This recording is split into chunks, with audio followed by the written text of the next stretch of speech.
Bismillahirrahmanirrahim. Assalamualaikum warahmatullahi wabarakatuh. Salam sejahtera untuk kita semua. Sebelum saya menyampaikan RPS, izinkan saya untuk menyampaikan satu pepatah yang mengatakan tak kenal maka tak sayang maka tak cinta. Oleh itu saya akan awali dengan perkenalan diri. Nama saya Sam Saifil, Sarjana Pendidikan, Magister Pendidikan. Saya salah satu dosen pada program studi bimbingan dan konseling Fakultas Keguruan dan Ilmu Pendidikan Universitas Muhammadiyah Buton. Saya akan membawakan mata kuliah bimbingan dan konseling belajar yang merupakan mata kuliah inti program studi bimbingan dan konseling. Mata kuliah ini memiliki 4 capaian, yaitu capaian pembelajaran 1 yaitu berkontribusi dalam meningkatkan mutu kehidupan bermasyarakat, berbangsa, bernegara, dan kemajuan peradaban berdasarkan Pancasila. Kemudian CPL 2-nya menguasai prinsip, konsep, prosedur, dan teknik bimbingan dan konseling dalam bidang pribadi, belajar, dan karir. Kemudian CPL 3 mampu menerapkan pemikiran logis, kritis, sistematis, dan inovatif dalam konteks pengembangan atau implementasi ilmu, pengetahuan, dan teknologi yang memperhatikan dan menerapkan nilai humaniora yang sesuai dengan bidang keahlian pendidikan, bimbingan, dan konseling. Kemudian CPL 4 memantapkan prosedur dan bentuk pelayanan sesuai berdasarkan hasil informasi dan data yang akurat. Dengan CPL di atas maka diturunkan 4 CPMK dan dari CPMK tersebut diturunkan menjadi 10 sub CPMK yang dilaksanakan selama 16 kali pertemuan. Materi yang saya bawakan pada pertemuan ini adalah gaya belajar siswa yang merupakan pertemuan ke-6. Untuk lebih jelasnya, mari kita saksikan video pembelajaran berikut. Bismillahirrahmanirrahim. Assalamualaikum warahmatullahi wabarakatuh. Waalaikumsalam warahmatullahi wabarakatuh. Alhamdulillah pada pagi hari ini kita masih diberikan kesehatan dan kesempatan untuk menghadiri perkuliahan mata kuliah bimbingan dan konseling belajar. Ya, sebelum kita lanjut, saya mengabsen dulu. Perda, Rifati, Eko, Hafiza. Hadir Pak. Baik, demikian absen kita. Kemudian sebelum kita masuk, kita berdoa berdasarkan keyakinan masing-masing. Doa dimulai. Ya, doa selesai. Baik, adapun judul materi kita hari ini yaitu gaya belajar siswa. Sebelum kita lanjut, apakah ada yang sudah pernah mendengar tentang gaya belajar siswa itu bagaimana? Sudah. Ya. Siapa yang bisa berikan pengetahuannya tentang gaya belajar? Ya, silakan. Gaya belajar adalah salah satu yang dimiliki oleh seseorang yang berupa kecenderungan tentang cara ia menyerap pelajaran. Ya, baik, bagus sekali ya. Jadi gaya belajar itu adalah kecenderungan yang dimiliki oleh seseorang. Ya, kemudian tujuan gaya belajar dan belajar ini, jadi agar dapat mengetahui gaya belajar siswa ya. Karena apabila kita tidak mengetahui gaya belajar siswa, maka kita sebagai guru nanti tidak akan bisa kita ajarkan dengan model pembelajaran yang bagaimana. Makanya gaya pengetahuan tentang gaya belajar siswa itu perlu kita ketahui sebagai calon pendidik ya. Kemudian yang kedua adalah agar dapat mengetahui dan menganalisa gaya belajar siswa sesuai dengan kecenderungannya. Ya. Jadi masing-masing siswa itu memiliki kecenderungan gaya belajar. Dia gaya belajar apa? Yang kemudian agar dapat mengatasi kelemahan yang dimiliki berdasarkan gaya belajar. Jadi kita bisa mengatasi kelemahan-kelemahan tentang gaya belajar. Kemudian tadi ya, apa itu gaya belajar? Gaya belajar merupakan salah satu yang dimiliki oleh setiap individu dalam menyerap, mengatur, dan mengolah informasi yang diterima. Gaya belajar sesuai adalah kunci keberhasilan siswa dalam belajar. Jadi apabila kita mengetahui gaya belajar siswa yang sesuai atau yang tepat dengan model pembelajaran yang kita terapkan, maka siswa itu akan mudah memahami materi kita. Tetapi apabila kita tidak menguasai gaya belajar, maka bisa saja siswa itu akan mengalami kendala dalam mengajar ya. Karena misalnya gaya belajar yang kinestetik dan lain-lain. Nanti slide berikutnya akan kita lihat beberapa macam gaya belajar. Ya, itu macam-macam gaya belajar. Pertama adalah gaya belajar visual. Apakah ada yang mengetahui apa itu gaya belajar visual? Oh, silakan. Gaya belajar visual adalah gaya belajar dengan cara melihat. Ya, bagus sekali ya. Jadi gaya belajar visual itu adalah gaya belajar dengan cara melihat. Jadi kecenderungan gaya belajar ini biasanya adalah dengan melihat. Apabila gaya belajar visual ini kita hanya terapkan dengan model ceramah, tidak ada dengan model visual, misalnya dia adalah kerangka atau bagan untuk mempermudah siswa yang memiliki gaya belajar visual ini. Tetapi kalau seandainya ceramah toh yang kita terapkan di dalam pembelajaran, maka gaya belajar visual ini atau siswa yang memiliki gaya belajar visual itu akan mengalami kendala. Olehnya itu perlu ada gabungan antara ceramah dengan memberikan misalnya bagan atau kerangka-kerangka ya, misalnya kerangka ya, yang dibuatkan dalam bentuk kerangka agar siswa yang memiliki gaya belajar visual ini bisa memahami. Kalau seandainya dari anak-anak atau anak kecil, biasanya gaya belajar visual ini adalah dengan cara menggambar, langsung melakukan menggambar kayak menggambarkan tentang tulisan, langkah-langkahnya dan sebagainya. Jadi ada poin-poinnya. Ini mereka akan lebih memahami dibandingkan dengan ceramah toh. Ya. Sudah dipahami ya? Ya. Kemudian berikutnya adalah gaya belajar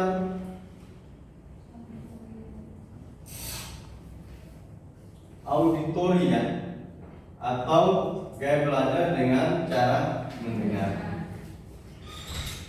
Bagaimana seorang siswa memiliki gaya belajar auditori ini dalam menyerap pengetahuan, yaitu dengan cara mendengarkan. Sebenarnya dalam gaya belajar itu tidak hanya terfokus, misalnya dia gaya belajar auditori berarti gaya belajar auditori saja. Tetap dia memiliki gaya belajar visual, gaya belajar kinestetik juga. Tetapi yang kita bahas ini adalah kecenderungan dari siswa tersebut. Jadi kecenderungan siswa itu adalah auditori, misalnya dia mendengarkan. Biasanya orang yang memiliki gaya belajar auditori ini adalah orang yang ketika banyak gangguan suara itu dia terganggu. Misalnya pada saat mengerjakan tes, ya, pada saat ujian misalnya, tetapi pengawas ujiannya dia cerita dengan temannya, maka biasanya yang memiliki gaya belajar auditori ini dia akan terganggu. Ya mungkin ada saudara sekalian yang memiliki gaya belajar ini ya. Apakah ada? Iya, biasanya ada juga yang tidak. Ya, jadi apabila pada saat ujian dia terganggu ketika ada yang cerita di depan, berarti dia itu adalah gaya belajar auditori atau gaya belajar yang kecenderungan mendengarkan. Dan biasanya dalam proses belajarnya itu gaya belajar auditori ini adalah lebih suka apabila sambil, biasa ada juga yang sambil mendengarkan musik, instrumen atau musik-musik yang memacunya ya, untuk belajar. Kemudian ada juga tentang merekam ya. Jadi pembelajaran misalnya penyampaian dosen atau penyampaian guru dia rekam. Ya baik. Kemudian gaya belajar kinestetik. Ya bisa dilihat gambarnya bagaimana itu gaya belajar kinestetik ya. Jadi gaya belajar kinestetik itu biasanya dengan menyentuh atau berbuat. Biasanya yang gaya belajar kinestetik ini kecenderungannya adalah langsung praktek. Nah, misalnya kayak model pembelajaran kalau untuk di perkuliahan itu adalah di kebidanan, bagaimana cara melahirkan. Jadi langsung praktek. Ya. Jadi dengan langsung praktek itu yang memiliki gaya belajar kinestetik itu lebih cepat menyerap dibandingkan hanya ceramah. Ada berita sekitaran beberapa bulan yang lalu tentang siswa itu dia keluar dari sekolah karena memang dia tidak memiliki prestasi yang bagus. Dari 34 siswa dia prestasi ke 30. Pada akhirnya dia keluar dari sekolah. Tapi bukan berarti untuk dicontoh ya bahwa keluar dari sekolah itu bagus, bukan. Tetapi ini adalah kita lihat dari model pembelajaran kinestetiknya. Kemudian karena dia tidak terlalu senang dengan teori, dia langsung praktek untuk membuat robot-robot, langsung praktek buat robot. Dengan praktek buat robot itu ternyata sampai dia galakkan tentang kelas doktor di internasional.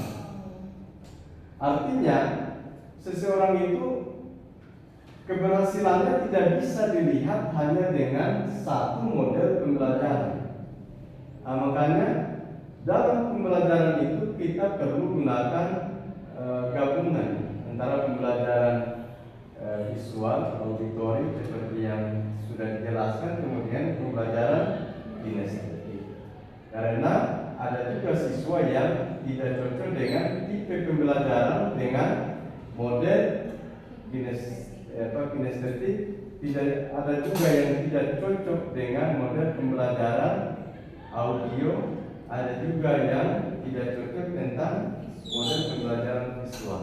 Lalu bagaimana siswa mengenali model pembelajaran mereka? Jadi siswa itu diberikan pengetahuan dulu tentang model gaya pembelajaran agar dia mampu mengenali bahwa dia sebenarnya itu adalah gaya belajar. Kalau siswa tidak mengenali model gaya pembelajarannya, maka dia tidak akan bisa mengetahui bagaimana, khusus apalagi guru harus mengetahui betul model pembelajaran yang cocok dengan siswa. Misalnya, apabila ada siswa yang bermasalah tentang gaya nilainya, itu kita harus evaluasi dulu. Sebenarnya siswa ini dia memiliki kecenderungan gaya belajar apa? Apakah dia gaya belajar visual, auditori, atau kinestetik? Karena jangan sampai kita monoton memberikan cara pembelajaran yang sifatnya auditori atau model pembelajaran ceramah, tetapi ternyata siswanya kebanyakan memiliki kecenderungan kinestetik. Maka paling tidak mengerti, maka perlunya tadi gabung. Ya, kemudian berikutnya adalah cara memfasilitasi siswa sesuai dengan gaya belajar. Ya, ini kita mulai dengan gaya belajar visual. Ya. Pertama, menggunakan kertas tulis dengan tulisan berwarna. Kemudian menggantungkan grafik di dinding di sekelilingnya misalnya, kemudian berisi tentang informasi penting dalam materi. Biasanya itu yang visual ini dia akan lebih memahami kalau kita gunakan tulisan-tulisan berwarna. Makanya tadi di awal di gaya belajar visual ini siswa itu diberikan tulisan-tulisan yang berwarna. Kalau seandainya dia adalah model gaya belajar visual. Kemudian yang berikutnya adalah mendorong peserta didik untuk menggambarkan informasi yang diterimanya dengan menggunakan peta pikiran atau diagram tulisan berwarna misalnya.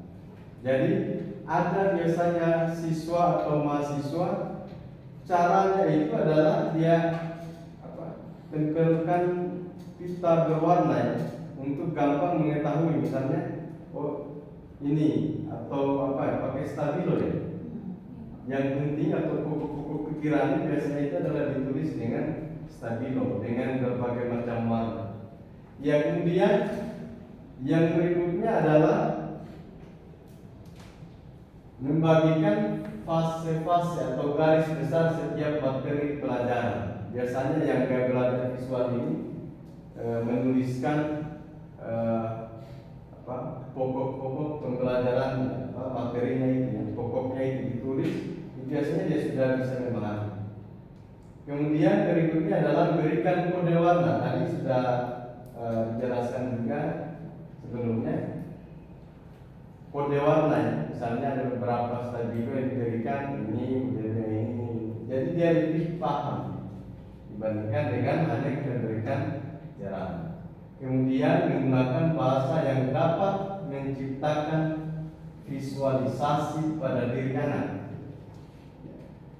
Jadi gambaran itu adalah kita berikan visual yang dapat dilihat oleh anak, tidak dengan suara saja.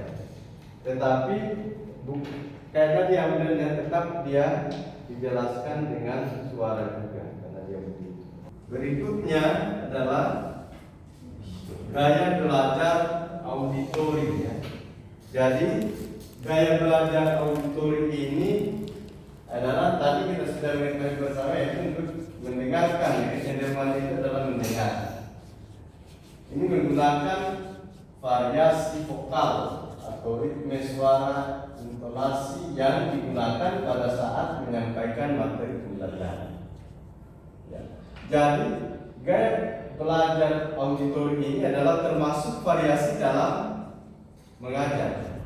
Variasi suara, tinggi rendahnya suara, termasuk ya dalam penekanan itu penting dalam proses pembelajaran. Kemudian menggunakan pengulangan dengan cara meminta peserta didik untuk mengulang kembali konsep-konsep kunci yang telah dipelajari. Jadi biasanya gaya belajar ini disuruh siswa itu mengulang atau kita ulang kembali supaya dia bisa mengerti, karena dia bisa memahami dengan cara mendengarkan. Kemudian berikutnya adalah mengembangkan dan mendorong setiap peserta didik untuk membuat jembatan keledai. untuk menghafal setiap kunci. Jadi ada salah satu yang menggunakan jembatan pilihan untuk menghafal kuncinya. Kemudian yang berikutnya adalah menggunakan musik sebagai apa-apa untuk memulai suatu kegiatan. Ya, jadi bisa menggunakan musik. Biasanya ada teman saya yang di pembelajaran auditori ini, apabila dia belajar itu dia menggunakan musik instrumen. Ya. Kemudian berikutnya adalah mengizinkan peserta didik untuk berbicara secara perlahan pada saat sedang mempelajari konsep yang harus dipahami. Jadi, model pembelajaran auditori ini, guru itu harus menjelaskan dengan cara yang sederhana, ya, tidak terlalu cepat. Apabila terlalu cepat, maka siswanya tidak terlalu paham. Makanya dalam pembelajaran auditori ini dibutuhkan siswa dengan cara belajarnya itu adalah pelan. Biasanya ada orang yang karena dia sesuaikan dengan kemampuan dirinya seorang pengajar, maka cara mengajarnya cepat. Sehingga misalnya begini, dia masih jelaskan, kemudian dia langsung hapus. Oh ya, sudah mengerti ya? Sudah mengerti ya? Sudah. Padahal saya bilangnya siswanya belum mengerti. Nah, ya. Kemudian berikutnya lagi adalah gaya belajar kinestetik. Jadi gaya belajar kinestetik ini adalah menggunakan alat bantu saat mengajar untuk menimbulkan rasa ingin tahu dan menekankan konsep-konsep kunci. Alat bantu misalnya kalau dalam pembelajaran kimia tentang pencemaran lingkungan, bagaimana itu hewan atau ikan itu apakah dia bisa tercemar, dia bisa mati atau tidak, maka diuji dengan air. Jadi mereka ternyata diuji dengan misalnya air disimpan ikan kemudian sabun, itu airnya akan tercemar. Ya, mereka lebih bisa memahami dengan pola pembelajaran itu dibandingkan dengan hanya sekedar menjelaskan. Ya, kemudian berikutnya adalah menggunakan stimulus konsep, ya, agar setiap peserta didik dapat mengalaminya sendiri. Jadi dia ini adalah era praktek tadi. Ya, praktek di bidang kebidanan tadi saya sudah sampaikan. Kemudian mencoba berbicara dengan peserta didik secara pribadi setiap hari. Ya, makanya dalam konsep pembelajaran gaya belajar kinestetik ini biasanya dibentuk kelompok, kemudian mereka mengamati, ya, mengamati sesuatu yang dipelajari. Jadi mereka itu paham. Kemudian memperagakan setiap konsep yang diajarkan dan memberikan kesempatan kepada setiap peserta didik untuk mencoba mempelajarinya langkah demi langkah. Biasanya kalau pembelajaran komputer misalnya, itu daripada kita jelaskan ini adalah hardware-nya, perangkat keras, perangkat lunak, jadi itu langsung saja. Tetapi mereka ini biasanya dikasih langsung maksudnya, silakan praktek ini langkah-langkahnya. Ya, mereka itu lebih bisa memahami daripada kita menjelaskan. Kita menjelaskan secara teori. Begitu ya, mungkin ada di kelas ini yang seperti ini. Ada ya? Oh iya. Ya, kemudian berikutnya adalah melakukan peran pendek yang dapat membantu peserta didik untuk memahami materi yang dipelajari. Peran pendek juga ada kaitannya dengan penjelasan sebelumnya. Jadi adalah praktek.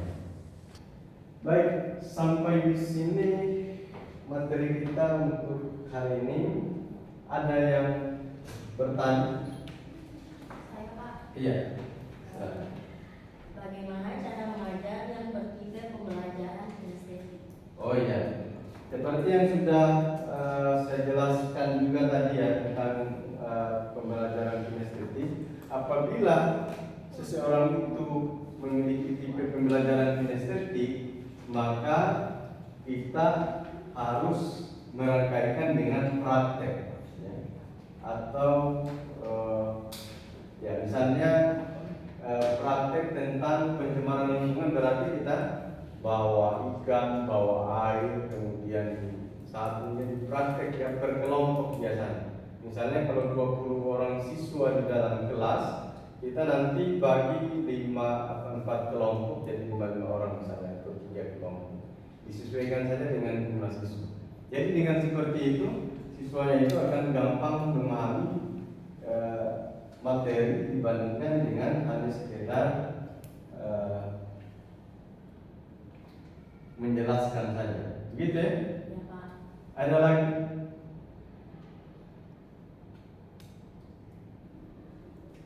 Ada lagi yang bertanya? Mungkin dari sebelah sini. Hafizah mungkin? Seandainya Pak,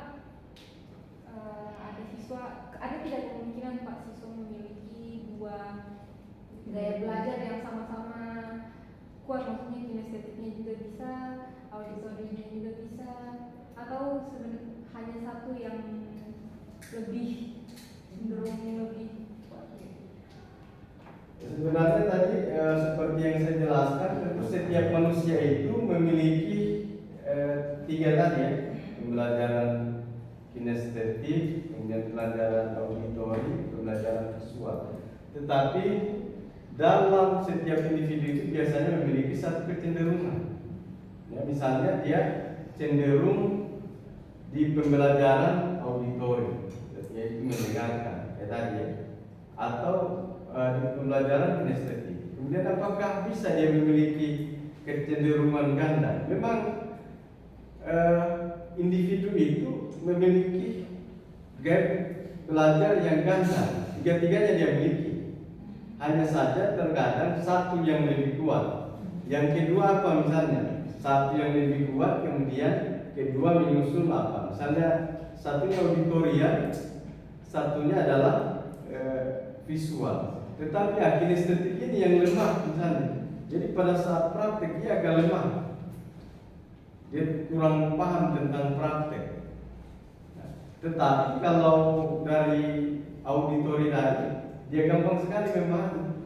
Disusul dengan model pembelajaran misalnya visual.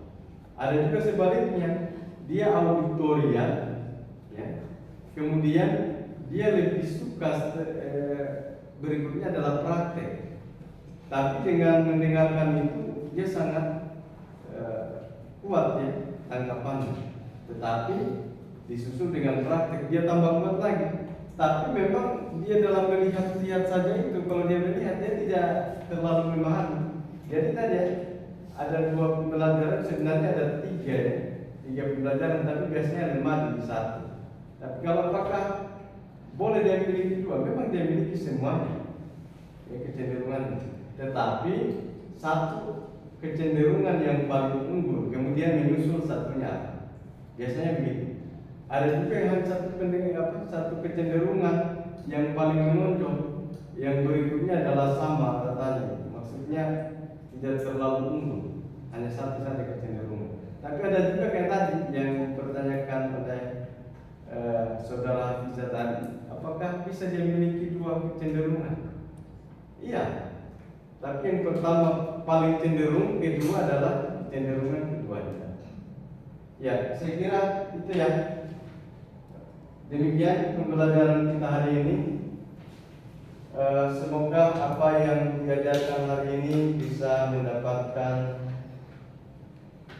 pahala bagi kita semua. Akhirul kalam, bila kita firdaus. Assalamualaikum warahmatullahi wabarakatuh. Waalaikumsalam.